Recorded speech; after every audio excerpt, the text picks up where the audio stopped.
Hello, hello, hello, everyone.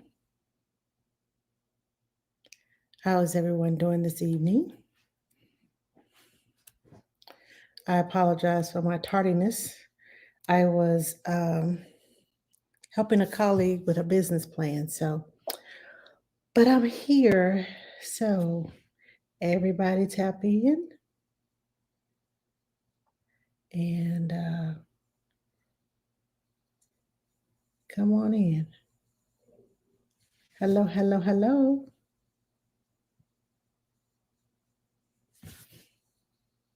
If you have any questions, please type them in the comments box so I can get them answered for you. Let's see. Just waiting on more people to arrive. Whew, how has your week been? Mine has been busy, busy, busy. I have been working for the last 13 days straight. Some of that overnight, some of it not so overnight. Well, daytime, I've been working for the last 13 days straight.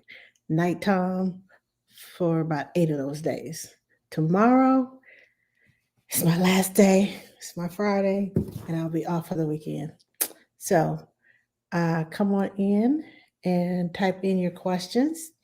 And while we are waiting, I will discuss the topic that is, I've got a lot of questions about. I made a post about little girls being more, um, having more dexterity, and their fine motor skills were better than boys. And I got so many private messages about uh,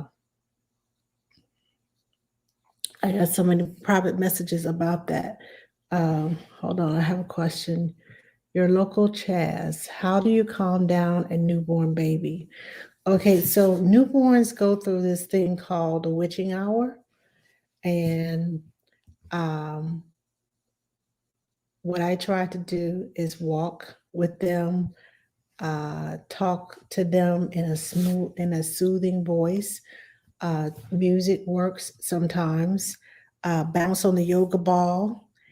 Um, the yoga ball has really been successful, but you got to catch them at the right time and don't bounce too hard. Um, but basically, if your newborn baby is crying, I just talk to them and let them know, I got you. I'm not going to let anything happen to you. I don't tell them that they're okay because they may be in pain. But I just talk to them and let them know, I got you. I'm here for you. Um, you have to figure out their cries, because there's a cry um, for when they're in pain. There's a cry for when they're sleepy. There's a cry for when they need their pamper changed. There's a cry for when they're hungry. So you have to figure out their pains. I mean, their cries. Okay. All right. Am I reconnected over here? But that's pretty much um, calming them down. If they're crying during that witching hour, sometimes it's next to impossible. But give it all you got. How do you handle tantrums from a 2-year-old? I acknowledge that my 2-year-old is having a tantrum, but I also try to look behind the scenes and see, okay, could they be hungry? When was the last time they had a snack? Could they? Is it because you told them no? Is it because somebody took something from them? Are they sleepy? Is it close to nap time? Are they teething? Is something hurting them? Is it the new baby sister or baby brother that has come into the house and disrupted their out? They were my parents first, and you can't have them, and I'm not sharing mama and daddy with you because 2-year-olds don't know how to tell you, I don't like that you're spending so much time with the new baby. All they can do is act out. And when they start acting out, that's when you have to figure out the source. Because most of the time, they're not just crying just to be crying or throwing a tantrum just to be throwing a tantrum. To them, there's something that's really wrong. So I look at all those things before I just decide, okay, well, you're crying for no reason. But I also, um, sometimes, you have to work through your anger and you have to work through your pain. If they can't tell you what's wrong and you have to work through that, then sometimes it's just best to walk away and tell them, okay, so I understand, I see that you're angry and it's okay. And you can cry and scream and get it all out. And when you get done, I'll be right over here and we'll talk and we'll play some more when you get done. As an adult, we cry, we get angry, it's we throw things, we want to punch somebody, we have a drink to calm our nerves. There's so many coping mechanisms that we can do. You can also try teaching your toddler how to breathe. um, I talked to my 1 year old and I just said, okay, calm down, let's breathe. Or I will take her to the water. That's what she likes to. That's her calming place. I'll take her to the water, and I'll talk to her, and tell her, I understand you're upset. I understand you're angry, but you can't have that toy or that. Explain to her, this is dangerous. What you're trying to do. That's why I won't let you have it. Talk to your children. Don't think they don't understand you, because they do. And the more you talk to them, the more they will understand and the more they will respond to what you're saying to them. Um, if there's something going on, especially with their bodies, uh, I'm going to change your pamper. Uh, it's time for us to, thank you, Rosalie. It's time for us to go, to potty. It's time for us to go to bed. Give them a 5-minute warning. That doesn't mean that their brain won't transition, but I like to use transitions because a lot of times tantrums happen during a transition period when the toddler is not ready to finish what they're doing, or the toddler is not ready um, to transition. Give them there are these little sand timers that have like 1 minute, 2 minutes, and 3 minutes. And let them visually see that when the sand runs out, then it's time to transition. That way, they have a visual. And thank you, Arizona Pro Nanny, for providing those little timers, telling me about those little timers. But yeah, those types of things you have to figure out with a 2 year old, but acknowledge that they're angry, because that's one of the biggest things that we as adults, we always tell them, stop all that noise, go somewhere and sit down. Acknowledge your child's feelings, and because it helps to build their self-esteem, it helps to build a security within themselves. There's nothing wrong with me. Everybody gets angry. It builds within them confidence and a coping mechanism of not fighting, using their words to talk it out instead of using their fists to fight it out. Because if they start fighting, sure enough, most parents be like, why are you fighting? Why you hit your sister? Why you hit your brother? Yeah, talk it out. Give them words to talk. Give them words to use. Okay. Sean Henderson says my baby Peg is so kind, but I'm afraid she's sad. What can I do? How old is your baby? That's first of all. It depends on how old your baby is as to what you need to do if you think they're sad. Okay. I have a comment over here on Instagram. Hello, Elaine. Hello, Abs 1103. Hello, NYC Nanny Soros. How are you? Hello, Open Heart Nanny Agency. Um, Hello, British Nanny in Oz. Thank you, thank you, thank you. I Rosalind. Thank you. Elaine says it's so stressful as a professional knowing that the toddler just need to cry sometimes, but parents say the sound drives me crazy. Yes, sometimes they need to cry it out. And as adults, I always say that Kids are tiny adults. They have big, huge feelings. We have words, or we should have words by the time we get adults, to express our feelings, to tell the person that we're mad at or angry at what we feel and how we feel. As children, they don't have enough words yet. They don't have enough knowledge in their vocabulary of the vocabulary to say, "I'm mad at you because you took my toy and you wouldn't let me have a turn, and then you gave my toy to someone to that person, and I don't like it. I don't want to share." They have no way of telling you all of that unless you sit and talk to them in their language. And when I say in their language, I mean on their level. Give them words that they can use. "I'm mad because," "you made me angry because," "I'm sad because." And if they ask you what's wrong, tell them, "Mommy's sad because the dog tipped over the water bowl and it got all over my whatever. And I'm sad because that happened." Or, "I'm mad because the dog tipped it over and it messed up my, beautiful new shoes," or whatever. Give them words and they can see, this is why mommy is mad. This is why, and it makes sense to them because you're giving them words to express themselves.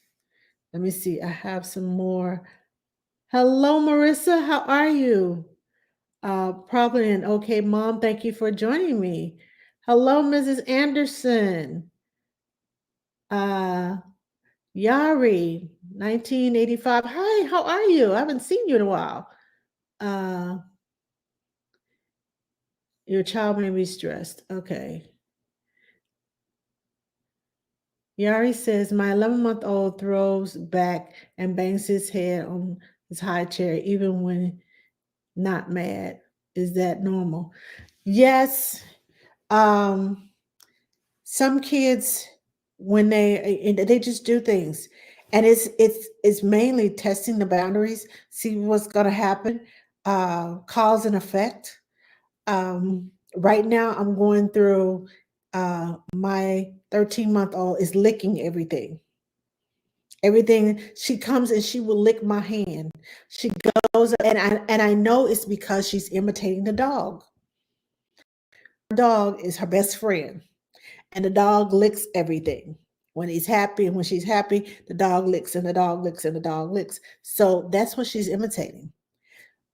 Sunday, when I was at her house on Sunday, she has these little straps instead of the little links. She has these little straps that hook onto her stroller. So she gets the straps and she puts the straps up under her neck and she's walking around like this. And there's a piece of strap on this side, a piece of strap on that side hanging down. And I kept looking at her like, what is she doing? And then I thought about it.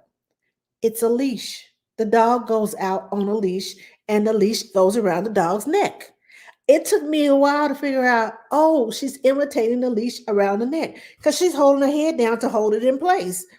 And it was so funny once I figured it out, but she's imitating the dog. She's licking everything. They may have seen it someone else doing, banging their head. They may have seen it on TV. They may have even in their own thoughts. They just do things to test boundaries. It's not necessarily a bad thing, especially if they're not mad. It's just and it's a sensory thing too. It gives them a sensation. My son used to rock. He would sit in his chair and he would rock, or he would sit on the couch and he would rock, and before you know it, he was like falling asleep. When he was tired, he rocked. My grandson will sit in your lap and he'll grab your ear, not his ear, but he grab your ear and start rubbing your ear when he's sleepy. So they have different things that they do as comfort or as a sensory, or they get some kind of reaction out of it. And it could be that they're doing it to push your buttons because they know you don't want them to bang their head. Oh, mommy doesn't want me to bang my head. Let me bang it again. Let's see what she says this time. And they think it's funny. They think you're playing a game with them. So the banging of the head, uh, yes, it is normal. If they were screaming and yelling and mad, that'd be one thing. But just banging of the head and on, the rocking, the licking, uh, all the little things that they do, it's a sensory, it's a sensation that they get from it, and a testing of the boundaries in a cause and effect. It's like us experiment. Should I say? I'll use myself. I like making new things, new recipes. So I'll go in the kitchen. I'm like, okay, so if I put this in here and I taste, I'm like, ooh, no, that don't taste good. And or if I'm baking something new, I wonder if I put extra baking powder, if it'll rise higher because I want it to rise big and tall, or is it going to fall flat because I put too much in there? It's a cause and effect. It's a science project. So yes, it's normal. Let them experiment. As long as they're not hurting themselves or licking mulch like little Missy did yesterday um, at the park. She put the mulch on the slide and proceeded to go to lick it. And I'm like, no, no, no, no, no, no. We don't want to do that because it wasn't the thick mulch. It was the little grainy parts that caused like the little splinters. And but she's imitating the dog.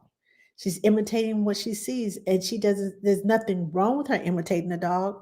It's just some things you just don't want them to do. My son is 13 months old, and he bangs his head on the floor a lot when he's frustrated, and that's normal too. When he's frustrated, that's what he does because it's a sensation.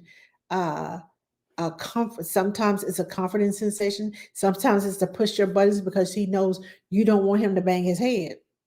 So he'll do that anyway. So, as I said before, frustrated or not, some things kids do to test the boundaries, to push your buttons, and it's perfectly normal for that age. It's developmentally appropriate. Even though you don't want it to happen, it's still developmentally appropriate. Let's see. Hello, Jen. How are you? My 3-year-old seems to have a lot of anger. Any advice on how to handle? Um, what's going on in the house? What's going on at school? Is there someone that's getting on that if they're in school? Because a lot of times when kids hold a lot of anger, it's because they either seeing it. Uh, Hello, Mary. How are you? Thanks for joining me. When kids hold in anger, they either see it and they're trying to imitate what they see, or someone is being mean to them and they're being mean back, and that's what they're learning. Um, if there's another child bullying them, that child at school. Hello, Elena. How are you? Hi, Nicole. It just depends on what's going on. That's why I asked what's going on at home, what's going on at school. Uh, is there something that you don't know about? Because kids don't just, is it a personal trait? Because some kids pick up personal traits of family members. Um, is dad angry all the time? Are you angry all the time? Is brother or sister angry all the time? Do they have older siblings that are angry all the time? Do they see the baby crying all the time and just assume that the baby is angry? So a lot of it has to do with what's going on, what they're seeing, what they're imitating. Hello, Jubin Gloria. How are you? Thanks for joining me. I am doing well, Mary. I'm tired, but I'm doing well. Last night was my last overnight, and the baby kept me up. I had like 2 hours of sleep, and then I went straight to work today. And I got off, came home, and did some other stuff with one of my colleagues. And now I'm here. I don't plan on staying long because if y'all see me tip over, y'all know I fell asleep. Just know I just went. Fell asleep. Uh,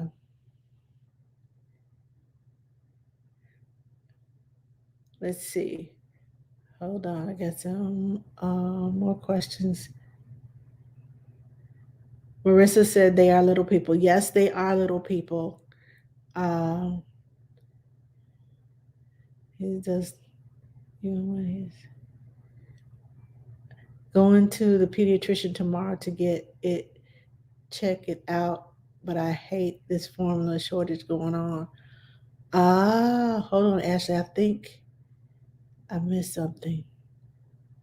Uh, okay. So your baby's having an allergic reaction to the formula. It could be that your baby may be and wait a minute, let me make this disclaimer. I'm not a doctor, but I've worked with plenty of babies who've had formula allergies. So I'm just going to throw some of the things that I have personally run into with babies out there that you can ask your doctor about. Again, I'm not a doctor, but I do have experience with dealing with children with allergic reactions to formula. Some allergic reactions will cause you to have one little girl I work with, she had an allergic reaction to the formula, and it caused her to break out, look like measles, like little red dots all over her back, all over her stomach and her back and her arms. And hello, CC Baby Care. Thanks for joining me. And then another child that I work with, she was allergic to the milk enzymes in the milk, and it caused her to have reflux. Another baby that I work with was allergic to the formula, and it was a weird. We didn't find out until they tested the baby, but the baby's all around the baby's mouth, it would turn red every time the baby drank the formula. All around the baby's mouth would turn red, and the lips would swell, which is a good indication of anaphylactic reaction. And when I say anaphylactic, I mean, there's a chance that not only the lips swelling, but the tongue swelling and the tongue cutting off all the circulation. Um, so, yeah, there's a lot of things that can go wrong with formulas in babies because their little intestines are so sensitive and their bodies are so sensitive, and they haven't built up all the immune systems that we have. Their immune system is very sensitive and their gut is very sensitive. And that's why I say to start feeding your child around 6 months because their gut has had time to lay a foundation, basically put that layer, like it's kind of like Pepto-Bismol. You put that Pepto-Bismol in it and it kind of coats your stomach. And so whatever comes in there, it won't hurt. Well, that's what the 6 months allows the baby to do, to kind of get their tummies together, their digestive system together so that they can take on foods. But if it made her body have rash, then yes. Um, I couldn't find my daughter's formula, so I got an alternative. Oh no, but it made her body. Yeah. Oh, that's bad. I'm hoping that you can find something that works with your daughter. Uh, thank you, Mary. I appreciate you too. What is the best way to encourage gentle touch instead of hitting? 13-month-old thinks it's hilarious. You have to model some things. You have to model, and you take their hand and you say gentle touch. We have a dog in the house, huge dog, but the 13-month-old, they will lick each other in the mouth. But when she comes, she will grab her tail and start going like this with the tail, and she will go walk past her, and she's laying on the floor. She will walk past her and just grab the skin and just pull up. So we have to show her gentle touches. And it's going to take a long time for them to get that in their mind. And sometimes they will do it right. And just as sure as they do it right, and you thinking, oh, she's doing good, and you kind of relax, that's the time when they're going to go in for the kill and snatch and pull up. So keep your eye on that. But you have to express and you have to talk to them and tell them gentle touches. If they think that it pushes your buttons or it gets on your nerves or it causes any kind of adverse effect, they're going to keep doing it because they think, as you said, it's hilarious, or I'm pushing the buttons, I'm getting the reaction. And that's what they're looking for, the cause and effect, the reaction.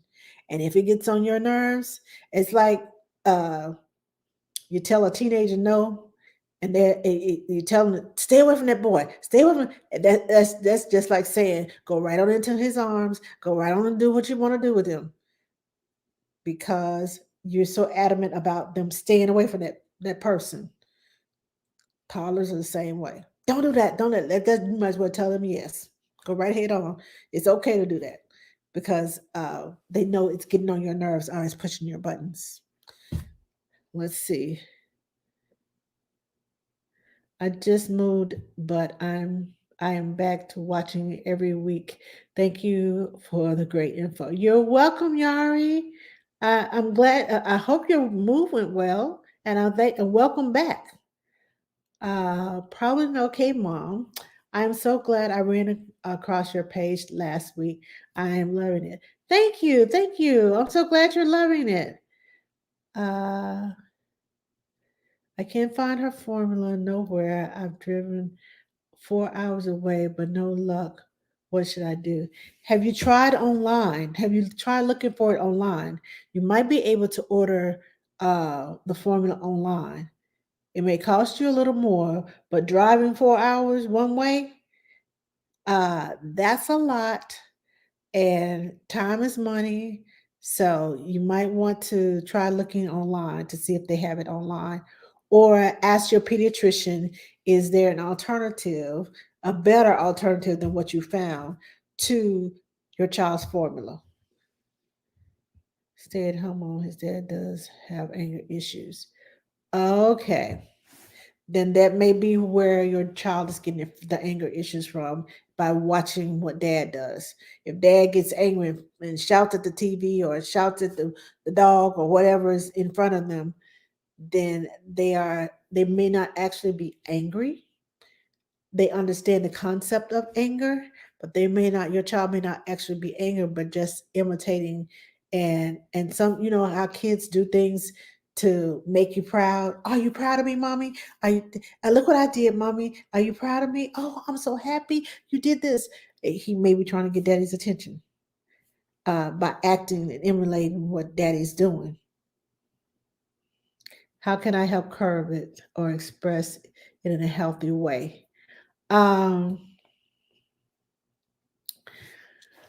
Talk to daddy first and let daddy know that you're noticing, and daddy may not be accepting of, he's not acting like me, he's not doing this, and he'll probably might get angry with you, but talk to dad about it.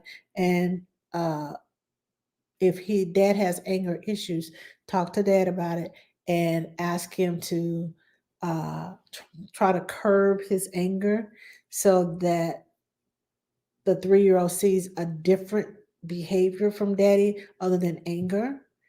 Also, talk to find some books about feelings. What is that? When Sophie gets angry, really, really angry.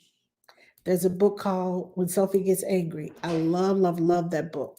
So try getting some books about feelings and having to express, or even we used to do flashcards. Show me your angry face. And how do you feel when you get angry? Show me your happy face. What do you feel like when you get happy? What's going on inside of you when you get happy? And try to encourage him. Okay, so let's try to be happy today. Let's have a happy face. Talk to them about their feelings. Because like I said, he may just be imitating. Uh-oh, Amber Alert. Sorry, y'all. My phone is going. Okay, come on. Okay. Sorry. I got an Amber Alert. Sorry about that. Um, Modeling negative behavior. Yes, modeling good behavior is a and have dad to sit down with him and model good behavior instead of him seeing dad always angry.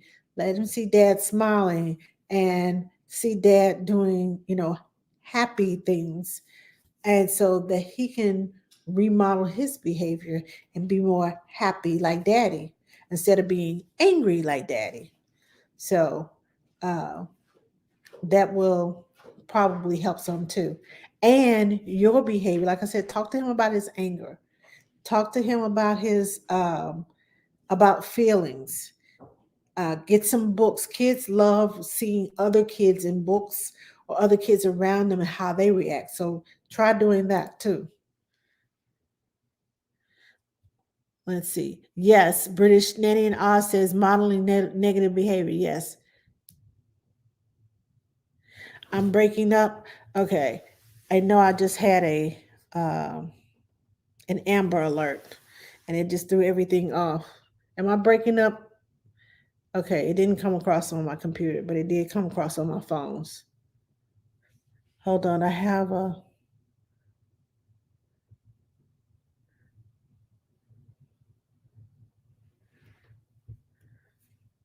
Okay, that's better. I don't know what I just did, but okay. I have no clue what I just did, but okay. If it's better, thank you. Okay.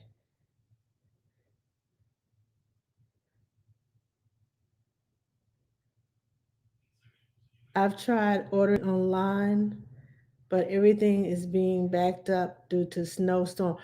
Oh, the snowstorm. Oh my gosh. Yeah. It started little droplets of dust, I should say, came in today. Now, mind you, it was 80 degrees here yesterday. It's 30, like 31 degrees here now. It's below freezing here now. So I'm like, you talking about like a 50-degree drop. That's how people get sick. So y'all bundle up, stay safe, uh, and I'll tell you what I can do, Ashley. I can pray about it, and I know God always comes through. Yes, British Dan and Oz. Yes, yes. Ouch is right because I was in a t-shirt and shorts yesterday. I'm in a sweatshirt and blue jeans, boots, heavy jacket, hat, gloves, all of that in one day. It's like going to the beach and overnight you're going to Alaska. So, yeah, that's what it's like night and day. Miss Anderson says, "Thank you. You're welcome. You're welcome. What can I do? I've moved recently and my daughter won't sleep in her crib. She sleeps with me." Um, if you move recently, that is a security thing. She was used to where she was, where in your old house, that was her room, her bed, her new house. There may be shadows, and it's just a shadow. But your child is like, "What's that?" It's scared. There's a monster under the bed.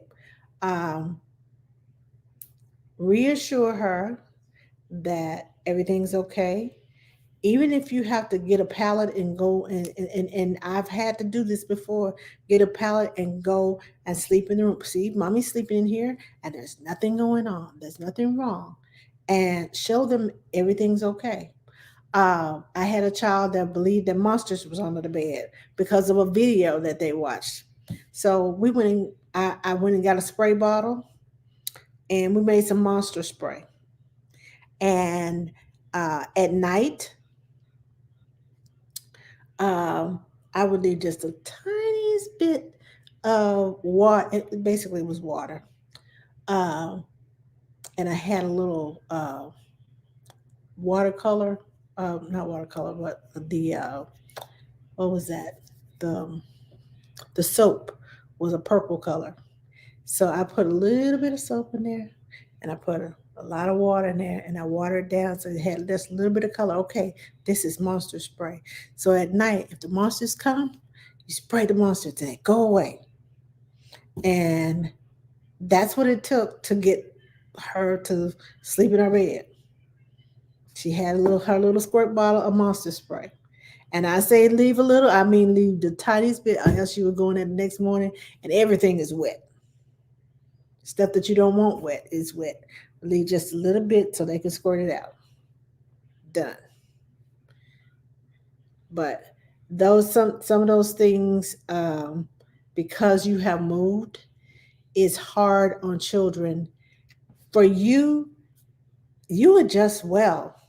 Some children don't adjust well to change and to moving because they're used to their things being a certain place in a certain way. In these new the light comes in and the tree is right in front of the window, and so the branches are all across the wall. Somebody, and then don't let the wind blow and you see all these movement on the wall. You can tell them all day long they're shadows. They're not going to believe you because it's something new and it's scary to them. So you're going to have to be patient. You're going to have to do a lot of talking and explaining. We're in a new house. Everything is fine. Mama wouldn't let anything happen to you. We're going to sleep in our crib. Uh, and start her at nap time. Start her sleeping at nap time. Okay. And then gradually move her out of your bed overnight. And you might have to start out a couple of nights, sitting in there with her until she falls asleep and then walk out. But it's going to take time, it's going to take patience on your part. And don't get frustrated with her because she's already feeling anxious and frustrated from the new move. Be patient, talk calmly, answer her questions, and just, don't don't make a huge deal out of it. I take that back. Make a huge deal out of it, but don't make it seem like it's a big deal. I think I said that right. Uh, so that you can calm her down. Hello, Rebecca. Thank you for joining me. Okay, so Dr. Jessica, how are you?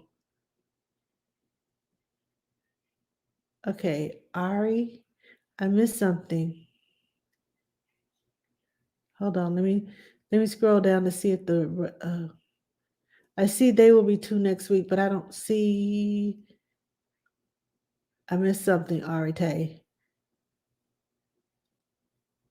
Mm,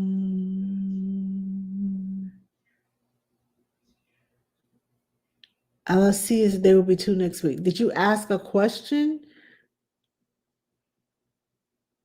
Hmm.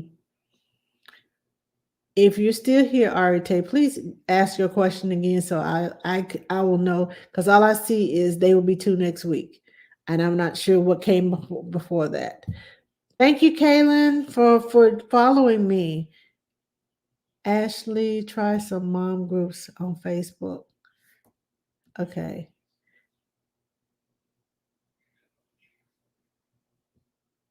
Yes, that will work too. Listen to Dr. Jessica. She's good at this.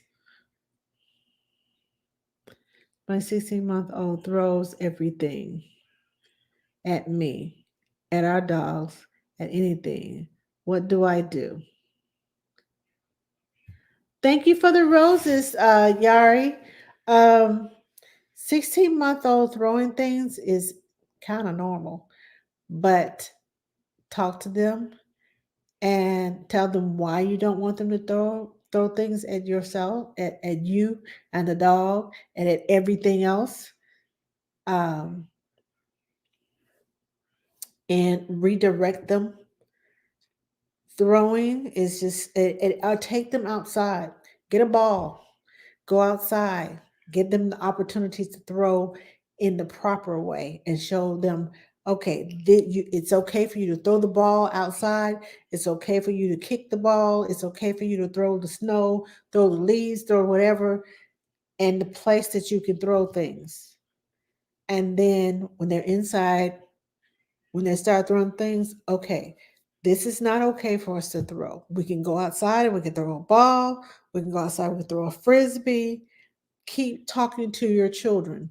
And I know I keep saying the same thing over and over again, but when you talk to your children, they do understand. Now, they may not automatically do what you say do, but they do understand. They get it. You just have to keep sounding like a broken record, a recording, and keep reminding them this is where we throw the ball. This is where we throw, whatever it is you throw. Give them a safe place to throw. But we don't throw things at each other because it hurts. It will hurt us. It hurts the dog. It hurts me. It hurts mommy. It hurts daddy when you throw things at us. And if you see him getting ready to throw things, gently, tell him, let's not throw that. Let's put it, let's go put it in the basket. Let's go put it, give him a place to put it. Or uh, if there's room in your house, I don't know how your house is set up, get a basket and get a small ball and let them throw it into the basket. When they want to throw something, let's go throw the ball into the basket. Let's practice your throwing that way. But we cannot throw the toys or whatever at you or at daddy. And explain to them why. Because it hurts or you'll break it. When to transition off bottles. Delane, Delaney, I think I'm saying your name right. I like uh I like to start transitioning off the bottles. Um right before they're a year old. I like to completely get them off of the bottles and off of formula. Um I start sippy cup as soon as they can hold their bottles. I start with a sippy cup. Most bottles have a sippy cup nipple. I start with that because it's easier and it's usually more pliable than the hard sippy cup, the lids of the hard sippy cups. But I start with that as a transition into, okay, this is a cup and it has a different lid and it has everything is different. I try to transition them with the nipples first so they can get used to having something different in their mouth besides the regular nipple. But I want it to be familiar because they understand this is my bottle. I take this bottle every day with the nipple on there. And they're like, they're more likely to accept something that they're familiar with than something totally different. I transition from the bottle with the nipple with the transition nipple, and then I if they like that type of nipple or if they like the sipping through a straw, I will find a cup that has a straw. I do like Dr. Brown's because Dr. Brown's has a bottle where you can go from the anti-colic bottle, put the sippy nipple on there, and they also make uh, a bottle that has the handles, but it's like a straw, and it is a what am I trying to say? Anti-spill straw that comes in there, and the straw goes. It goes all the way down to the bottom. It has like this little ball on the bottom. So if your child is drinking, they don't have to turn the cup up to drink. They can just hold the cup and the straw on it goes all the way down to the bottom and automatically comes up. And the straw doesn't flip flop like a lot of them that I see. And the child can't get in there and pull the straw out because a lot of them get a lot of sippy cups. I see that you can pull the straw out, and they just want to pull the straw out and fling it everywhere. So try that. Um, we're on the same page as Spooky. We've been doing this too long. We've been doing it too long. Hello, Miss Nisi. How are you? Thanks for joining me. Thank you for answering my question. He doesn't like turning his cup up, but he does good with straws. Okay. Well, there are a lot of cups out there with straws in them. I just particularly like the Dr. Brown's bottles because we had used the Dr. Brown's bottles and she transitions so easily on through. A lot of babies, I use the Dr. Brown's bottles. We go from the preemie nipple to the one, to two, to three, to four. By the time they get to the size four nipple, it's about the same flow as the sippy cup nipple, the sippy nipple. And so I just transition to the sippy nipple and then transition to the straw. There's a bottle. They come in. I think is pink and gray. Got her the pink one, but they have a gray one. But it's got handles on it. Yeah, just like a regular sipper cup, but it's like a bottle, but it's got a little plastic, not plastic, the silicone handles on it, and the straw that goes in the middle, and the top, the lid is a flip top, so it looks more like a a sippy cup. You know those sippy cups, you push the button and the thing flips up, the straw flips up. That's what it looks. It looks more like one of those cups, a regular sippy cup, rather than um, a bottle. Thank you for answering. Uh, Delaney said cups, but straw cups, but refused to milk out. That's normal. That's normal. That takes. Uh, it's like a mental thing. I've had milk out of the bottle for so long. Why are you trying to give me milk out of out of a cup? This is not where my milk goes. My milk goes in my bottle. And a lot of kids, your child is not alone. A lot of kids do not readily like the cups, the milk coming out of a sippy cup. That's why I use the sippy nipple on the same bottle so that they get used to the nipple. And if the nipple is similar to the one that's the sippy nipple is similar to the one on the sippy cup, as I transition, they get used to drinking the milk from the bottle, but it has a sippy nipple. And then when I change to the cup, it makes the transition even more smoother because they're used to it coming out of that nipple, that type of nipple. So then it becomes the nipple to the cup instead of the bottle to the nipple, if that makes sense. Thank you, Kimberly, for following me. Let's see. Do I have any more questions?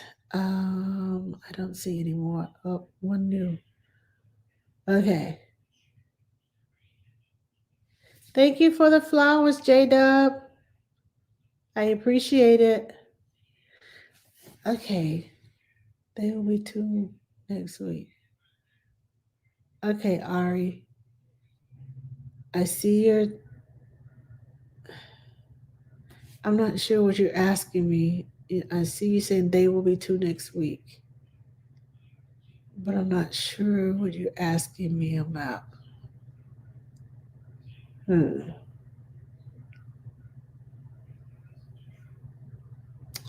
Not sure. Okay. Does anybody else have any more questions? If not, I'm gonna go lay it down and go to sleep for the night, because I am exhausted. Feels like I'm running on fumes right now. Anybody else? Going once? I promise to have more energy next week. I'm sitting under this vent and it is clogging my sinuses up. Besides that cold weather outside. Thank you, British Nanny and Oz. Thank you, thank you, thank you. Okay. So, oh, hold on. I don't know why it's not. I don't know why it's not appearing either. Arite. All I keep getting is there will be two next. No, next week. There will be two. Hold on. What does it say? There will be two next week. I don't know why. Try typing it in the question in the Q&A. There's a little box with a question mark on there. Try typing your question in there and see maybe it'll come up there and I can hit the Q&A box and maybe it'll come up there and I can answer your question. Because I hate for you to leave and think I'm trying to ignore your questions. Hello, Abby the nanny. How are you? Get some rest, self care. Yes, British nanny and all self care. I'm taking the weekend off and I'm leaving town. And my husband and I would take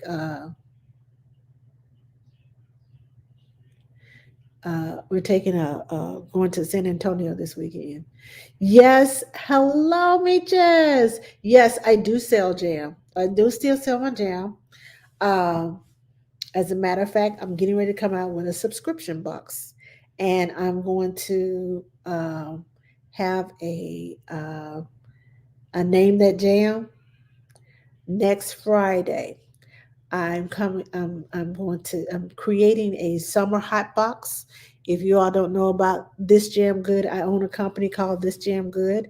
It's exotic jams. It's not your grandma's jam, not plain grape jam. I have jams like dragon. What is it called? Dragonberry, little red dress, cocktail dress, um, triple berry. Um, I made cocktails like what was it? Fuzzy navel and sangria and lemonberry margarita. But next Friday, I'm running an ad on Instagram. Well, I shouldn't say ad. Um, my content for next Friday is going to be on Instagram and on Facebook about uh, Name That Jam. I will be uh, making a jam. I already have the ingredients. So I'm going to choose, because your nanny says so, jam. um, I'm going to be making a jam and I'm going to be soliciting my past customers, new customers to name that jam. And the person who wins the name, who names gets has the best name, and it will be voted on. The person who has the best jam, best name of the jam, will get a free subscription to uh, the subscription box for the jams that's coming out in May. So the subscription box is it, the I can't talk. I'm tired. I'm sorry, y'all. The subscription box for This Jam Good will start right after the hot box, which goes on sale in May. So once you name the jam for the hot box that's coming out in May, uh, the subscription will start in July with our Christmas in July sale. So that's what's going on with the jam. Thank you for asking me just uh, tips, training tips. My twins don't know they have to go until it's too late. Oh, potty training tips. They will be too next. They're still early. If you're getting them to go, then you're doing well. It takes time for them to transition into knowing that they have to go. Um, the 1 year old that I work with, she started potty training herself at 11 months old. So we've been going to the potty since she was 11 months old. She's almost 14 months now. And because I have them on her on a regular routine of we get up in the morning and we go potty, we go eat breakfast, then we go back to the potty, then we go play for a while, and then within an hour we go and we potty again. We go outside and we come back and we potty, and then we go have take a nap before after we get up from nap we go potty. It's just different times of the day that we go potty that is just a regular time. And now, a couple of days ago, she would be walking around and she stopped in the middle of the floor and bend her knees and grab her crotch. And I said, "You gotta go potty." And she looks up at me, pee pee, pee pee. And she's looking around like pee pee. So I snatch her up. We run to the bathroom. Of course, sometimes she's already, she did it 3 times. Uh, but she sits down in the potty and she goes pee pee. And then she goes pee pee, pee pee, pee pee. I was like, "Yes, you pee pee in the potty." So it takes time. The one thing I will tell you is don't get frustrated with them. When you get frustrated and you make them go, that's when they become resentful and they don't want to go. So don't get frustrated with them. They are learning. It's a learning process. But the more you take them and give them the opportunities to go pee pee on the potty and make it I won't say a fun thing. It's a serious thing as they're learning, but don't put pressure on them to go. Just have it as a part of their routine. Yes, we sat for an hour before. Oh no, no, no! An hour is too long. An hour is too long. If they don't go within 5 or 6 minutes, you know, if you know that they have to go, then yeah, sit a little extra longer. Or I like to go in there and if she takes toys with her sometimes, or she'll take a book with her sometimes. It kind of distracts her and makes her relax, and she'll go ahead and go. But now she knows when we go potty that if she has to go, she'll sit there and I'll say, "Okay, you're done," and I'll try to pick her up, and she pushes my hands away, and she'll sit there and she'll look down and she'll look back up at me and she'll look down again and she goes, pee pee, pee pee, pee pee. So then she'll stand up. She'll willingly come to me then, and I'll pick her up, put her pamper on, clean her up, put her pamper on, and we go out the bathroom because I know she's not ready for pull-ups yet because we're still we're still in the process of learning. But even in the process of learning, it's an enjoyable thing for her to do. It's a part of her routine because I could say, "Okay, we're going to go potty, and then we're going to go do this, and then we're going to do that." I always talk to her. That's why I said talk to your children. And when you're talking to them and letting them know we're going to go potty, we're going to go do this, and we're going to go do that, in order that it's doing, it gives them a routine. It gives them, lets them know what we're going to do first and what we're going to do next and what we're going to do next. So going to the potty is not a dreaded thing because they know once we go potty, we can go do this and we can go outside and we go, play or whatever. How old is the little one? Are you talking about my little one? My little one is she's 13 months old. But she loves to go.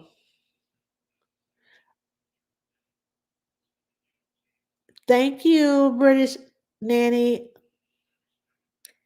Thank you for joining me. Have a great day. I know your time zone is probably like 16, 17 hours different than mine. Hello, Gaga Cares. Thank you for joining me.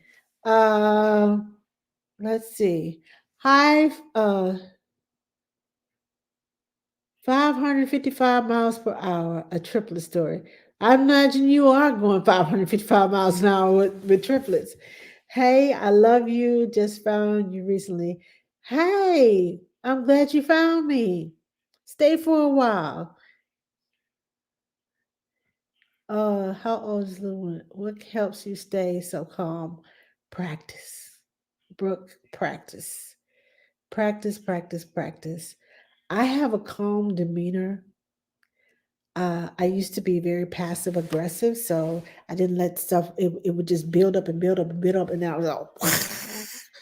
And yeah, so I didn't want to be like that anymore.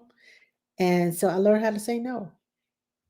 I learned how to set my boundaries and say no. And it takes patience and calmness to work with children. And I've always been quiet. I had a quiet voice when it comes to children. A lot of the parents that call me the baby whisperer, and it's not because what I do as a job, it's just the way that I talk to the kids, and they listen. And I always tell parents, find your still small voice, not STILL, but STEEL. Because if your kids are like, blah, blah, blah, blah, blah, and then you say, if you can hear me talking, and this is what I used to tell my preschool, if you can hear me talking, catch a bubble. And they're like, blah, blah, blah. And then I was like, if you can hear me talking, and one at a time, they were like, because this when I tell them to catch the bubble, it means close your mouth, catch a bubble, put bubbles in your cheeks. And so one at a time they would go, and after a while, one person would see the other classmates, and they were like, "Oh, we're supposed to be." So find your still small voice when they are all up here, and you come down here. You'll notice that their voices will calm down too. So when you find your still small voice, it calms them down. Children feed off of your energy. And that's why I said they push your buttons because they know you're gonna get mad. Oh, watch this. If I do this, watch. Mama gonna do this. She's gonna get mad. She's gonna and they push your buttons. So just find your still small voice. It's not easy. It takes practice. Years and years and years and years of practice. It takes practice to find your still small voice, but find it and go with it. And you'll find a difference in your children. It may take them a while, but you'll find a difference in the way that they respond to you. You'll find a difference in the way that they uh, do things, and they won't try to push as many buttons. I'm not saying that they won't push the button, they won't try, but you'll find that they won't push as many buttons, that it's not going to bother you. So, that's no fun anymore. Mom not reacting the way we want to, so there's no sense in us doing that. So find your still small voice. That's what helps me stay and staying, knowing that my method works helps me to stay calm. But there are times when I need my little woosah moments and I have to okay, Gigi needs a timeout. And I'll tell the kids, Gigi needs a timeout. I'll be right back. And you'd be amazed at the empathy that children feel. I had a little boy that said, "You mad, Gigi?" I'm like, I just need to breathe. I need to use I need you to use your quiet corner so I can calm down. And he came over there and oh, Gigi, let me give you a hug. I'm sorry, Gigi. I'm sorry you're sad. It's 3 years old. Kids, when they realize that you need a timeout, that you don't always have it all together, that you need to breathe, if they see you breathing and calming down and using techniques to calm down, they will start doing it. That little boy didn't have to come hug me. But when he is mad and angry, and I ask him, I said, "Do you need a hug? I can give you a hug and help cheer you up." And he'll come and give me a hug. Or sometimes he says no. I said, "Okay, well, if you need a hug, I'll be over here." And when he gets done being mad, he'll come to me. He said, "I need a hug now." And so I'll give him a hug. And you're teaching your child empathy. You're teaching your child how to cheer up their friends, cheer you up, because it's the kids and their little kind gestures that mean a whole lot to me. Hello, Kim Covert. How are you? Uh, you're welcome, Brooke. You're welcome. Me too. I love your videos. Thank you, thank you, thank you. Miss 555.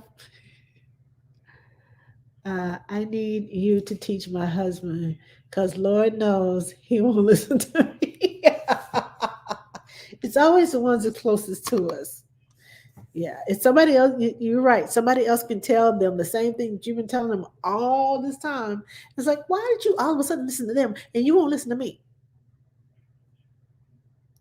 You're too close to the situation. So somebody else tells them, they'll probably listen better.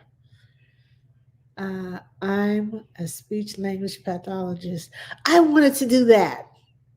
I do teach baby sign language, but I wanted to. That was one of the things on my list.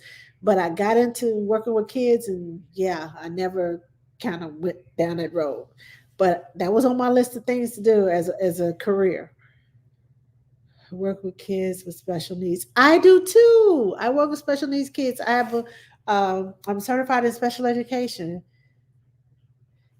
My husband needs to learn from someone other than me. Drives me bonkers.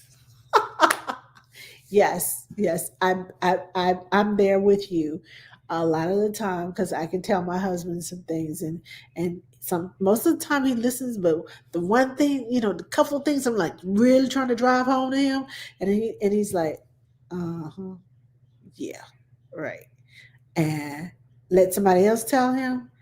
Guess what? So and so said, I'm like, isn't that what I just told you? Isn't that what I've been trying to drive home? But I don't say that. I keep those feelings inside. I learn how to be quiet. I learn when to be quiet because if I'm getting what I want, I don't care who said it. If I'm getting what I want, I'm good. I don't have to say I told you so. I'm good. That exactly drives me up the same wall. uh, Kayla Autumn. Okay. Advice for 9-month old. He's starting to stand by himself but doesn't know how to step. Give him time to build up his confidence. If you want to walk beside him, hold his hand. Don't hold his hand with your hand up here and his hand like this. You come down on his level because his balance will be better if you're holding his hand on the same level. Now, it might require you bending over to hold his hand at his level instead of him like this, his arm up and trying to follow you and trying to balance because he's going to be walking like this because he's walking trying to hold on to you. But if you bring his arm down, he walks with a more steady gait instead of a wobble. So 9 months is amazing. Yes, it is. That's when a lot of explosion of a lot of things come around 9 months old. But give him, uh, don't rush him.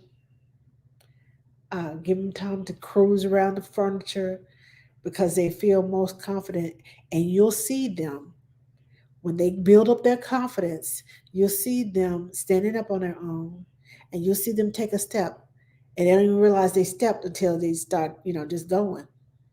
But yeah, be patient. Don't rush it because we all have things in our lives that we want to do, and we just have to build up the confidence. Okay, I know I can do this, but oh, I'm scared. Oh, okay, okay. No, no, no, no, no. And your friends like, come on, girl, let's go do it. No, no, no, no, no, no. Don't push me, don't push me, don't push me, don't touch me. Let me do it myself.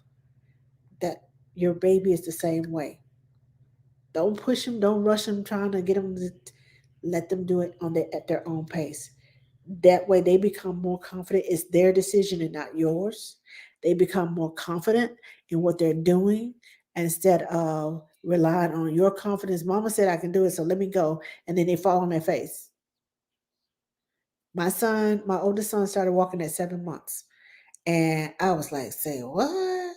You're only 7 months old. What you doing walking? And one of my girlfriends, we were at her house and he was 9 months old. He was just toddling along. To him, he was running and he just toddling along, toddling along. And she said, I got you. And he leaped and he hit the bottom of her couch. And her couch had like these little wooden stumps in it, cutting right above his eye. He didn't walk again for another 2 months because he didn't feel confident. I didn't make him walk. I wanted to. I'm like, boy, come on here. You can walk. I gotta carry the groceries in. Come on, you can walk. Hold my hand. you know, but I understand he fell. That was traumatizing to him because he hit his head from walking. And so he would crawl around, he would crawl over to the furniture, pull himself up and cruise around the furniture. He wouldn't walk. Like he was walking across the floor and trying to run across the floor. He wouldn't walk. It took him another 2 months to figure that out, to get to that point. But when he finally got there, he was everywhere. And I was like, man, I now wish you'd go back because you're everywhere now. You faster than you were before. But yeah, give him time. Hello, Jador. I hope I said your name right. Movement for change. Thank you, Movement for Change. Thank you, thank you, thank you. One of my girls started walking at 8.5 months, adjusted, and they haven't stopped since. Hey, once they get going, once they build that confidence of I got this, I can do this, you will see them just explode with so many different other things. Thank you, thank you, thank you, Movement for Change. Thank you for the what is that, the TikTok? I truly appreciate it. So yeah, I have one more message. Oh, yes. Oh, thank you, thank you, thank you. So I'm getting ready to get off of here. Like I said, those of you who came in late, I've been up since yesterday morning when I got off work at 6:30. I've been up since then because the baby that I take care of overnight, she decided she wanted to cluster feed last night until about 4 o'clock this morning. And I get off at 6:30. And by the time I got her asleep, got everything cleaned up, it was 5 o'clock. I'm like, okay. I laid down and then she was back up again, wanting to eat again. I was like, so I am tired and I worked all day today from 8 to 5 with a 1 year old. So I am tired and my voice is starting to show it. Hold on, let me give you something to drink. Bought my water over here and didn't drink it. Yes, but I love, love, love what I do. Get some rest. I will, Kayla.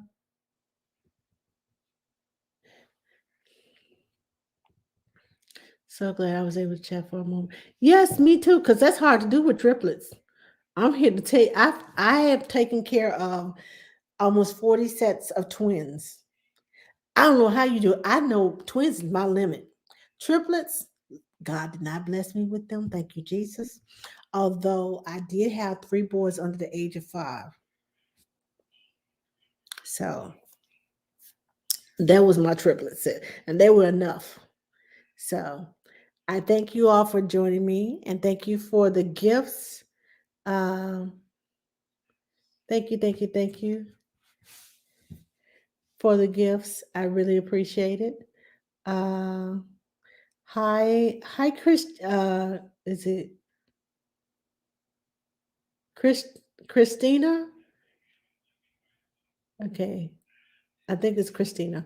Hi, I'm a fellow nanny, and I'm getting my certification. Yes, I'm I have on my calendar, I'm taking training this year for my postpartum doula. I'm already a newborn care specialist, but I want to do the postpartum doula. I'm also a lactation educator. So I just feel like being a nanny, being an NCS, being a lactation educator, postpartum doula is next, and I'll be rounded out. One stop shop. That's what I'm trying to be, one stop shop. Girl, I remember those those days. We had to wake my girls to eat every 4 hours for well over a year. Yes, yes. Alone, just trying to keep my girls from getting it. And we'll be in the hospital for sure if they get it. Oh no. Oh, feel better, feel better. My husband had COVID before they even came up with COVID. It was like January of 2020 before they even said, okay, there's this disease called COVID. After it came out, all the symptoms that he had, I was like, you had COVID. I know you did. I know you. Everything that they describing, you had it. Now he didn't have to go in the hospital, but he had the chills. He had the shortness of breath. The only thing that really saved him, I kept him on. I'm He calls me a germaphobe because I keep, I used to have a home daycare, so I had to clean everything, and that's where my I should say, my germaphobish tendencies came from, and that was over 20 some odd years ago. So, and we had to use the bleach water and the ratios and all of the other stuff. Anyway, from back then, that's where my germaphobish tendencies came, and I had him on the emergency. I had him on orange juice. I had him drinking water. uh, homemade chicken soup, uh, the zinc and what else was it I had? Oh, turmeric and the pineapple and ginger water. Oh, I had all kinds of home remedies that my grandmother taught me, and I flushed him out every day. And we got that stuff out of her. And I never caught it because I take vitamins and turmeric and all the stuff I was flushing him out with. I take it on a regular basis, so my immune system was intact. I'm like, I'm good to go. Now that doesn't mean that I can't catch it, but I try to be proactive against it. So I'm just glad that your girls don't have it. Uh, but I do believe I saw my husband suffer through what we think is COVID. Now, by the time they started doing all the testing and everything, he was done. He was over it. But we do believe that he had it. But like I said, this was 2 years ago, before it was known that this is COVID.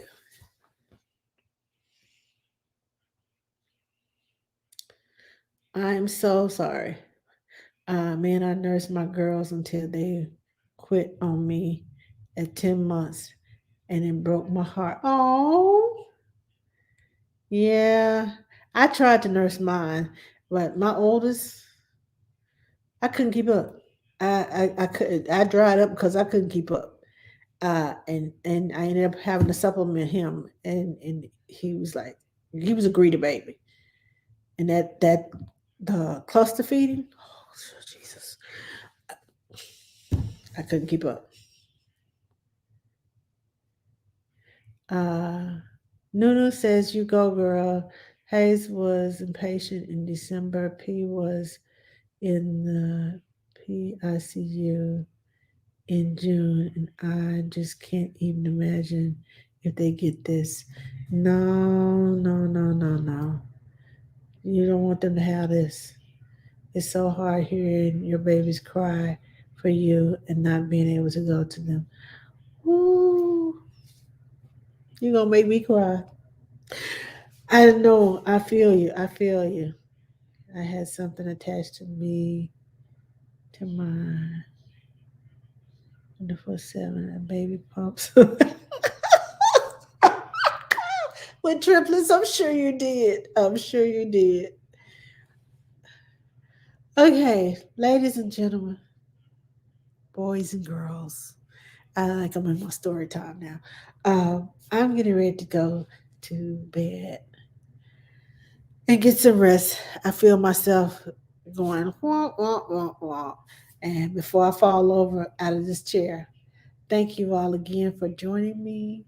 I'll see you again next Thursday, uh, same time. Well, I'll be on time this time. I was helping a colleague, but I'll be on time this time. Next Thursday, 8 o'clock, here on Instagram, Facebook, YouTube, and TikTok. All across. I got four different devices going here, so I can cover everybody at the same time because everybody wants to know, the same questions. Everybody chimes in. It's been hard hearing you. I'm praying so hard that they don't get it. 30 weekers with weak lungs, man. Yeah. Oh, had something.